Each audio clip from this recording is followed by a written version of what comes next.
الله تواب است، یعنی بسیار توبه پذیر، بسیار تحویل بگیر. آن که خود فرار کرده،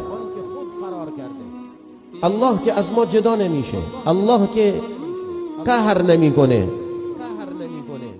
الله مخلوقات خودش رو دوست دارد، چه برسد به انسان که ولقد کرمنا بنی آدم.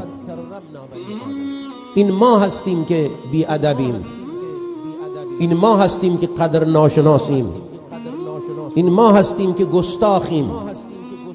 و ما قدر الله حق قدره، شما قدر الله را آنطور که حق قدرش بود ندانستید.